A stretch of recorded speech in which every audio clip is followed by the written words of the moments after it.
European countries have agreed on a migration deal that will see an overhaul of how the 27 member states deal with asylum seekers and refugees.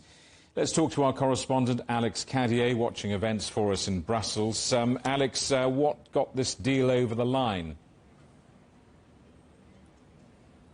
Well, Jamie, you and I were speaking just last week about this deal. We said there was a deal about to happen. The ministers were all together. The Home Affairs ministers were together. We had heard in the morning that Germany was lifting its opposition, that a deal would finally be struck after 8 long years of waiting for a resolution to the migration issue in the EU. And towards the end of the day, I had to come on this programme and report that unfortunately we had gotten our hopes up for nothing and that it would be signed off in a matter of days. Here we are a matter of days later, it's been signed off. The thing that got it across the line was Italy lifting its opposition. Now, Germany had lifted its opposition.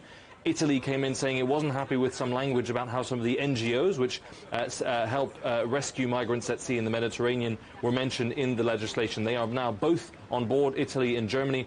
Now, this is quite a landmark, if not revolutionary, legislation for the European Union. It's really helping the EU deal with major migration crises like we saw back in 2015. That is when the negotiating and the going back and forth started for this legislation. It includes the relocation of at least 30,000 migrants every year to other EU member states. That's to ease the burden on frontline countries like Italy and Greece, which handle more than their fair share. Now, member states can say no to that relocation, but they will have to pay a penalty of 20,000 euros per migrant they do not accept to receive. So that is one of the key issues. That particular relocation scheme firmly opposed by Poland and Hungary, but this is a majority decision that needs to happen, and therefore it can continue down through the legislative process. Alex, can you just talk us through the timetable? What happens next, and perhaps how long until this new law comes into effect?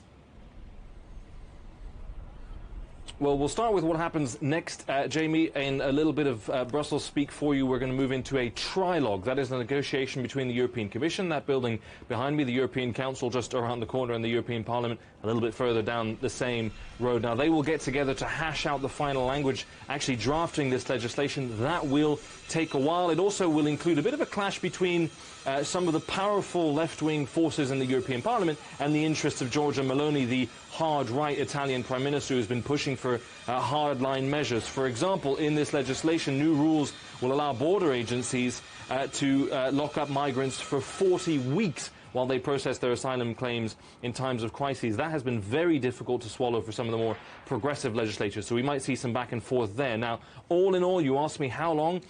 A bit of a guessing game when it comes to EU legislation, but my best guess would be about 2 years of negotiating back and forth and then an implementation period. Now, if you think about it, this is an existential crisis for the EU. It's been 8 years in the making for this legislation, so maybe a couple more years doesn't seem like too long to wait, Jamie. Alex, thank you for that. Our correspondent Alex Cadier in Brussels.